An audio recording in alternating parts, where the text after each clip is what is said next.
খোৱাং আঞ্চলিক ছাত্ৰ সন্থা উদ্যোগত আৰু সমূহ খোৱাংবাসী ৰাইজৰ সহযোগত আৰু চেৰপাখাটি গাঁও ৰাইজৰ আতিথ্যত যি আমি এই 7 দিনীয়া যি আমি ভাওনা কৰ্মশালা আমি অনুষ্ঠিত কৰিছিলোঁ, সেই অনুষ্ঠিত কৰা কৰ্মশালা আজি আমাৰ অন্তিমটো দিন। এই অন্তিমটো দিনত আমি খোৱাং আঞ্চলিক ছাত্ৰ সন্থা হৈ সমূহ চেৰপাখাটি গাঁও ৰাইজক আমি ধন্যবাদ জ্ঞাপন কৰিছোঁ। আৰু ইয়াৰ লগতেই যিসকলে এই 7 দিনত যি তেওঁলোকে আমাৰ ইয়াত শিকিলে, শিকাৰ যিসকল ছাত্ৰ ছাত্ৰী আছিলে তেওঁলোকে আজি এতিয়া বৰ্তমান ভাওনাৰ প্ৰদৰ্শন কৰিছে।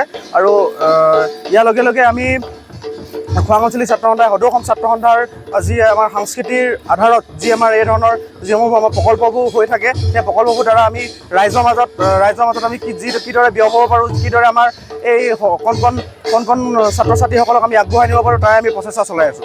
আমাৰ বৰ্তমান 35জনৰ ওচৰা-ওচৰি ছাত্ৰ ছাত্ৰী আছিলে। আমি সকলোৰে যি ধৰণে শিকিছে, তেওঁলোকক আমি তেওঁলোকৰ আৱেগটো দেখি আমি তেওঁলোকক অত্যন্ত ভাল হৈছোঁ। আমি গত বৰ্ষৰে খোৱাং আঞ্চলিক ছাত্ৰ সন্থাৰ উদ্যোগত গৰম বন্ধৰ বেলিকা ছাত্ৰ ছাত্ৰীসকলৰ সৰ্বাংগীন বিকাশৰ বাবে তথা ছাত্ৰ ছাত্ৰীসকলৰ এই সময়ছোৱাত শিক্ষাৰ লগত জড়িত কৰি ৰাখিবৰ বাবে, সংস্কৃতিৰ লগত জড়িত কৰি ৰাখিবৰ বাবে গত বৰ্ষৰ দৰে খোৱাং আঞ্চলিক ছাত্ৰ সন্থাই এইবাৰো ভাওনা কৰ্মশালাখনি সম্পূৰ্ণ খোৱাংবাসী ৰাইজৰ সহযোগত চেৰপাখাটি ৰাইজৰ আতিথ্যত চেৰপাখাটি বৰনামঘৰত 7 দিনীয়া কৰ্মশালাখন উদযাপন কৰা হ'ল।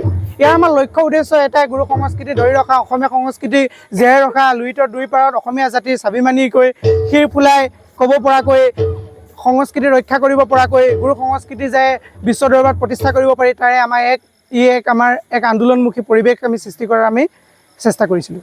আমি কণ ছাত্ৰ ছাত্ৰীসকলৰ পৰা কিশোৰলৈকে আমি এই অনুষ্ঠানটোৰ লগত জড়িত কৰিবলৈ সক্ষম হৈছিলোঁ। এইবাবে সক্ষম হৈছিলোঁ তেওঁলোক গুৰু সংস্কৃতিৰ প্ৰতি আকৃষ্ট হৈছে, তেওঁলোক গুৰু সংস্কৃতিক ৰক্ষা কৰাৰ চেষ্টা কৰিছে, তেওঁলোক আমাৰ ভৱিষ্যত। আশা কৰিছোঁ এই ভৱিষ্যতসমূহে আমাৰ গুৰু সংস্কৃতিৰ লগতে অসমীয়া সংস্কৃতি জীয়াই ৰাখিব।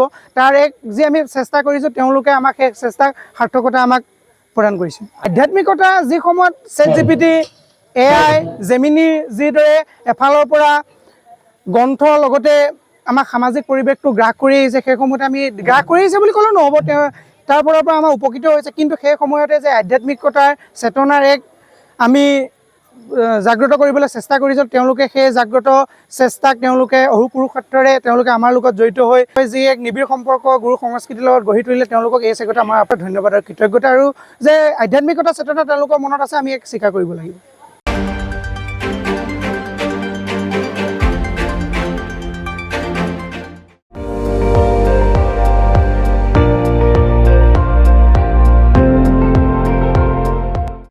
আপুনি চাই আছে ND24, সৰ্বশ্ৰেষ্ঠ নহয় সৰ্বোত্তমৰ দৌৰত।